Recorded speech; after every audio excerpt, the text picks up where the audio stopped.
Well, first of all, climate change is an important topic for every country on this planet, and it's a common problem. It's a catastrophe and crisis for the whole humanity. And Eastern Partnership countries are a part of this world, and we definitely see the consequences of climate change happening in our countries. We see huge and very, very strong floods in Ukraine. We see every year expanding forest fires in Russia. We see the droughts that are happening in Central Asia. We see like all the countries of the post-Soviet Union space and Eastern Partnership countries specifically do see climate impacts already, and we're just on the start of the climate crisis, and we can just imagine what's going to be happening in the future.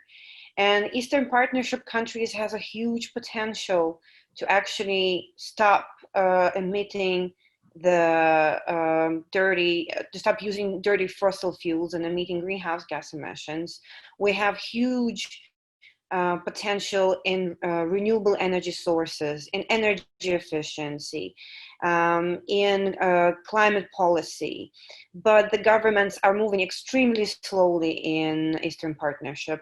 And we, as a civil society, would like to see them moving as fast as we can to switch to renewable energy, to go 100% renewable, to go carbon neutral, to prioritize the climate in their policies, to allow civil society to voice out, to go on streets, to say what they think about their future, to stop repressions against civil society, to restore their lands, to give the opportunity for the forest to thrive. And all of this is possible to happen only if we would have in Eastern Partnership countries a fair and just transition, if we would have freedom of speech for the civil society, and if we will have the political will that we're definitely lacking at the moment. And when you will have all of this, including the civil society space, open for their expression of what they want to say, then we will actually hear what people want, what actually people on the ground feel, and what we want, where we want to move forward.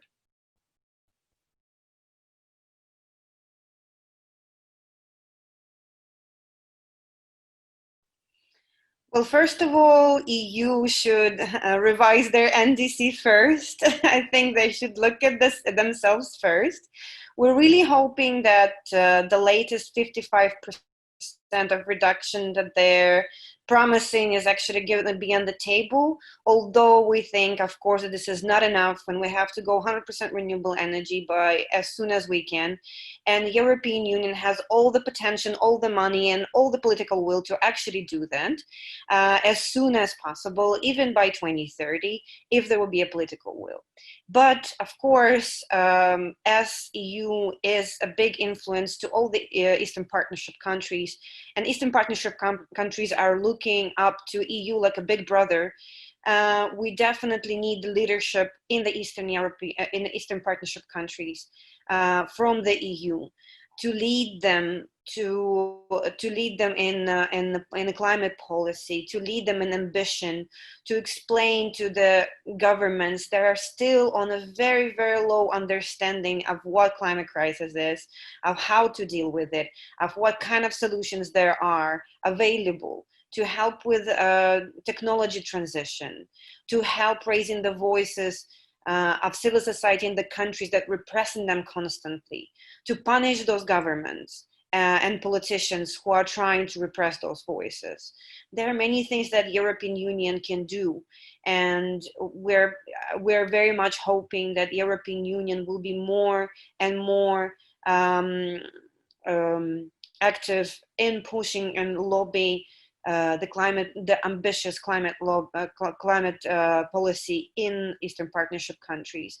EU is a big brother that needs to help countries in the Eastern Partnership to move forward to 100% renewable energy and to save the economies from the